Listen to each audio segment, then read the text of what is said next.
"What's your name?" asked the Fat Controller. "Montague, sir, but I'm usually called Duck." "They say I waddle."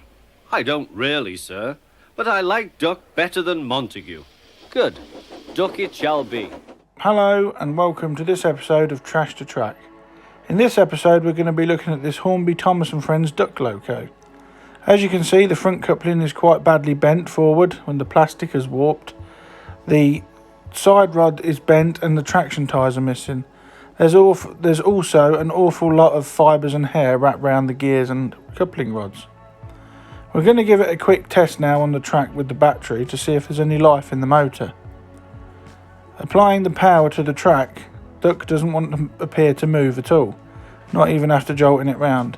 However, there was a spark of life then, but that was it. There was nothing after that. This is going to require a total strip down and rebuild. To release the chassis from the body, and this chassis by the way is exactly the same as what's fitted to their Thomas the Tank locos, so the same method can be used. All you do is unclip the body from the back clip on the chassis. It is easier to do this if you undo the coupling and remove it first, as the coupling can get in the way.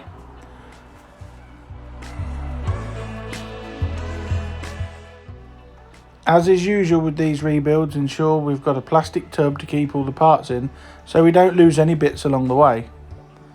I remove the front coupling now as well, and when I remove it you will see that it just falls to pieces. That is quite badly warped and bent, and the coupling hooks are also really badly bent. We will address these later. Now the coupling's off, you simply push the clip in and the chassis and body shell separate. Overall it doesn't look too bad. This model is from around 2006, so is not DCC ready. I use a small hex nut screwdriver to remove the nuts off the side rods so that we can access the wheels and see the extent of the fibres and crud that was gathered on these wheels. It's worth noting when you take the side rods off that the middle crank pin is actually longer than the outer two. This is because this has to hold two pieces of side rod together. Once reassembly is taking place, I will show you this in more detail later on.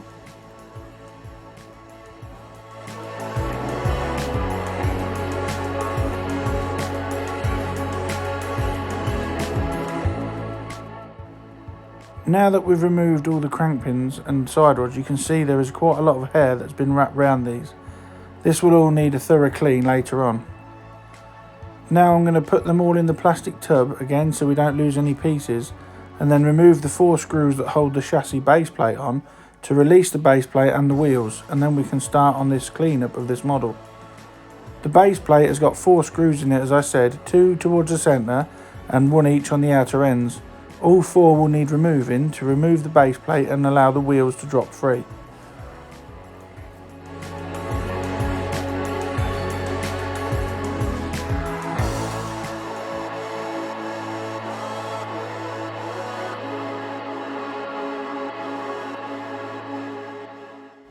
Now the wheels and everything have been removed, I'm going to give the chassis block a clean up using a cotton bud and some methylated spirits. There is quite a lot of gunk and hair all over this chassis block, so it will need a good clean. Once I've also cleaned the pickups, I'll give the motor another test to see if it was just dirty pickups that prevented this from running on the piece of track. Upon cleaning the chassis block, it becomes apparent that there is quite a lot of hardened lubricant within the gear train assembly of this chassis, so that will all have to come out. Now we've cleaned the pickups, let's give this a quick test to see if the motor's okay. As you can see, the motor turned freely. The engine not working was just a case of dirty pickups. They were covered in a build-up of carbon and hair, which prevented the pickups making contact with the wheel backs. Using a toothpick, I attempt to get all the dried lubrication and hair off the gear train, but it becomes apparent quite quickly that the whole motor assembly is going to have to be removed, as there is just so much of it in there. I've never worked on an engine that has had this much hair wrapped around the armature spindle as this one's got. To remove the motor, it is a simple case of undoing this screw and then it just lifts out, and as you can see in there, it is absolutely filled with manky lubrication and hair.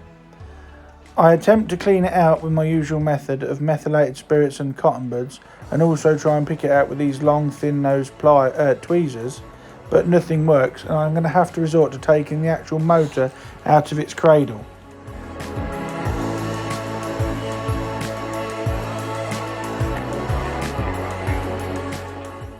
Removing the motor from its cradle is no easy task, as you have to clip this capacitor off and separate the wires to release the motor, otherwise you won't be able to get it out. There is an awful lot of old lubrication, hair and general dirt in here that all needs clearing off. Using a cotton bud and some methylated spirits and gently wiping it will get rid of most of the mess. The hair that's wrapped around the armature and the worm gear will need more attention than that, as it will not come off and is wrapped round quite tightly. It took around an hour to clear all the hair off this motor shaft, and it's surprising how so much hair wrapped around it could put so much resistance on the motor. It really was stopping it turning freely.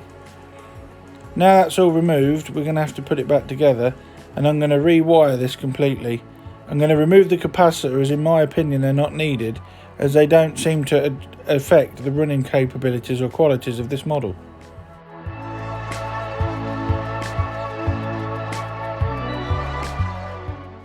Now the motor is clipped back into its holding cradle, we can resolder the wires. It's a simple case of 2 wires from the pickups to the motor terminals. There's no fancy electronics within this model, which is a nice change. Once all the solder joints have been done, I cover them with this 1mm heat shrink plastic just to stop any potential short circuits when the model's back running on a railway. After we've resoldered the wires onto the motor terminals and covered them with heat shrink, I'm going to give it a quick test to make sure it's all running freely and clearly before we reinstall it into the chassis block.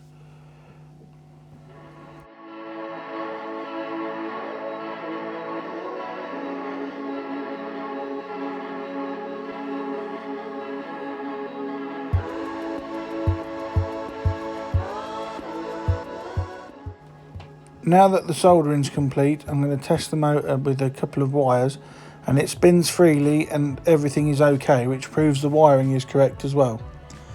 Before I put it back into the chassis block, I'm going to apply some grease to the worm gear, because I've removed all of the old lubricant from this model, it will need fresh lubrication all round.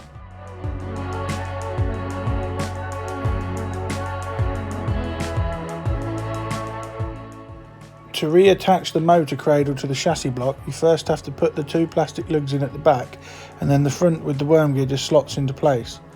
Then I re-secure it using the brass washer and small Phillips screw that I took off earlier on.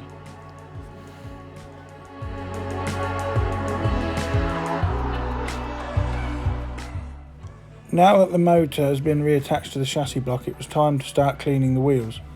There was still a lot of hair and fluff all wrapped around the axles and the crank pin holes on these wheels, and they needed a thorough cleaning before they could go back underneath the chassis block.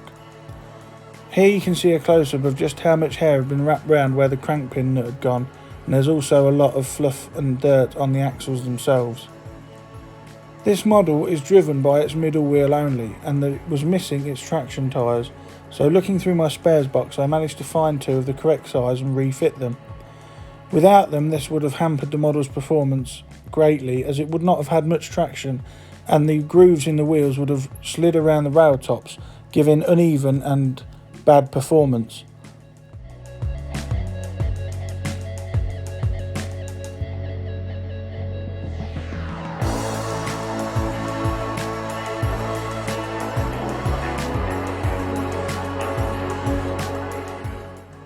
Now that all the wheel sets have been cleaned, I apply some grease onto the middle cog on the centre axle before reassembling them back into the chassis block.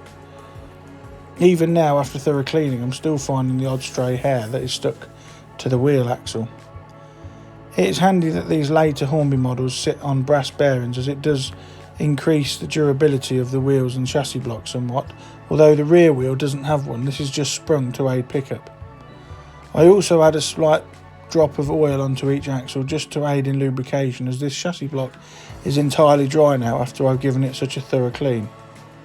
As you can see there, that is the rear axle which is sprung to aid pickups on the rails. Now it's time to clean the chassis base plate, which is also filthy, just like everything else on this model, and again I use my tried and trusted method of a cotton bud and methylated spirits to remove all the gunk and dirt and crud that is accrued on this over the last few years of running.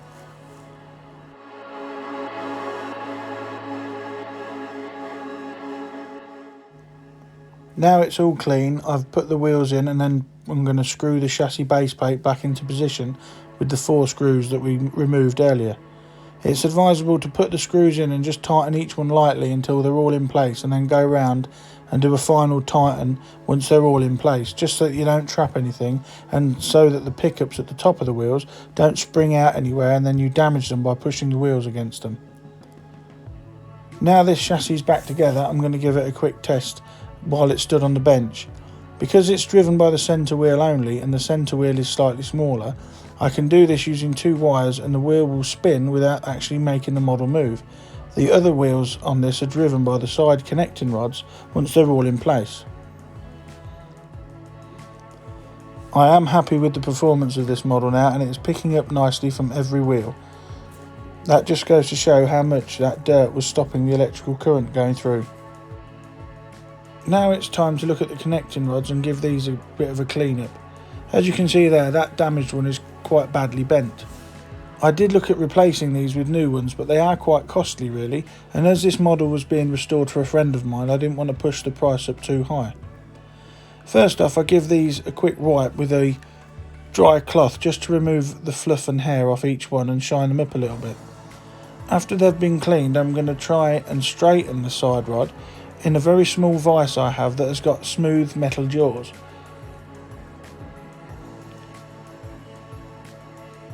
Right, now I'm at the vise, and as you can see there, the jaws are very smooth.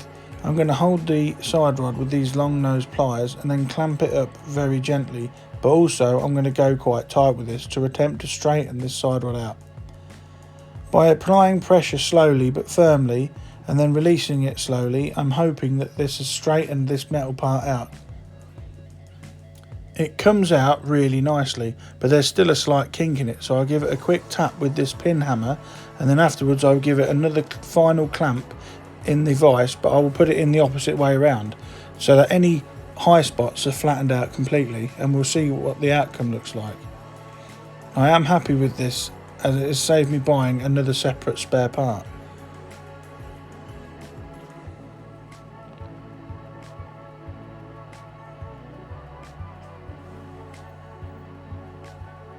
Now I've released it from the vise, you can see that it is almost perfect and has straightened it out really nicely. Now I can refit these back to the model. When refitting these, there is a shorter connecting rod and a longer one.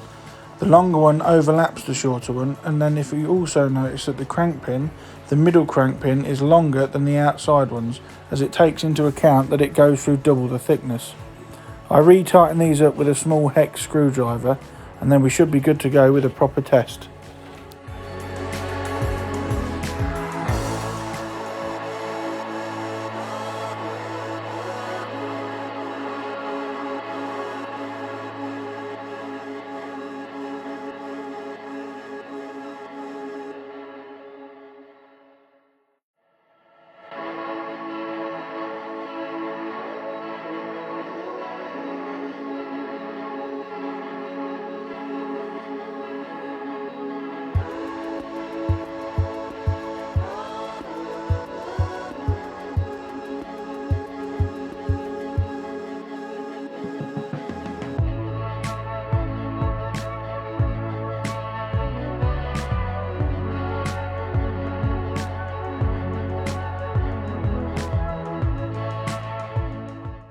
Now it's all back together, I'm going to test it again with these wires, and just holding it between 2 fingers, you can see the wheels are going round.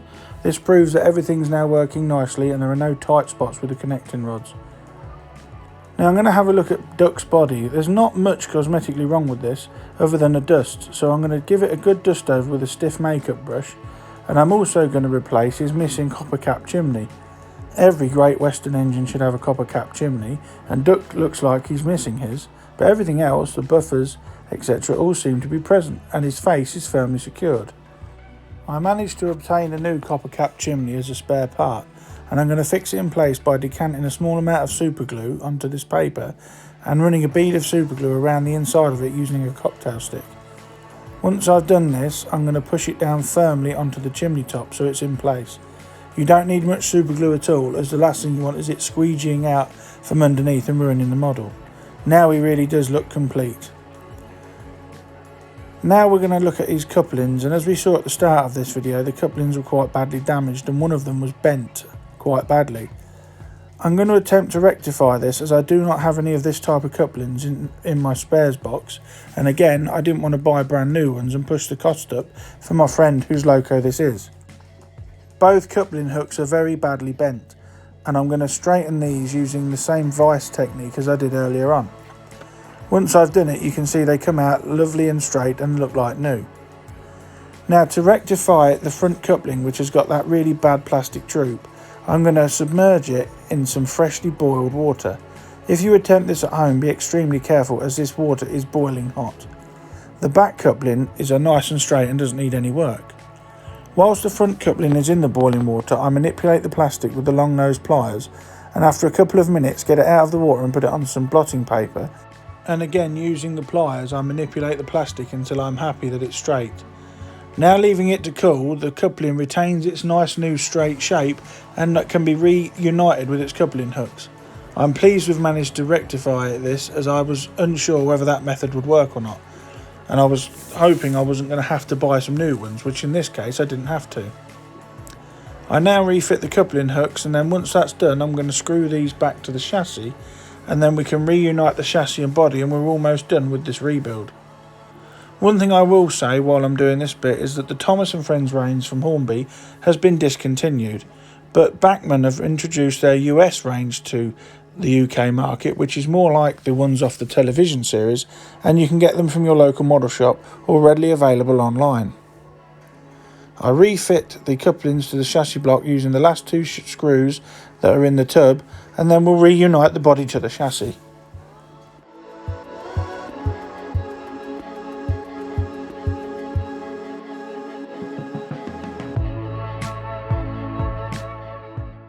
Now everything's been rebuilt, we're going to put the body back on the chassis. There are two holes underneath Duck's face, and they fit on the plastic lugs on the front of the chassis, and then by gently pushing down on the back it will clip into place and the rebuild is complete.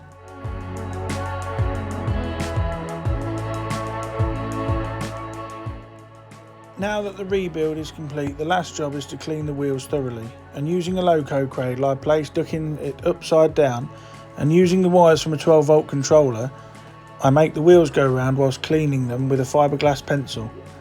After I've cleaned them with a fiberglass pencil, I go over the wheel treads with the cotton bud and methylated spirits, also remembering to clean the wheel backs, as this is where the pickups get their electricity from.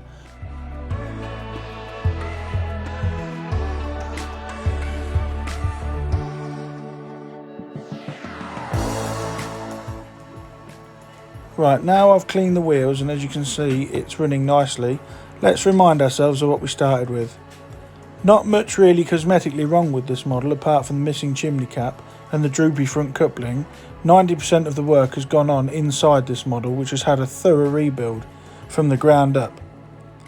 This is what Duck looks like now. Standing proud with his straight couplings and his new shiny copper cap chimney, Duck is ready to go back and join his friends on the island of Sodor for a lot more hard work and give a lot of pleasure to my friend's children who will play with this on her train set. At the moment I do not have a DC layout to run Duck on, so I'm just going to leave you now watching him spin round on these backrest saddles. I thank you all for watching Trash to Track, and I'll see you again next time.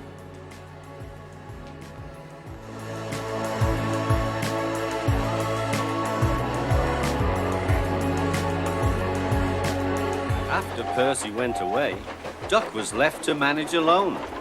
He did so, easily.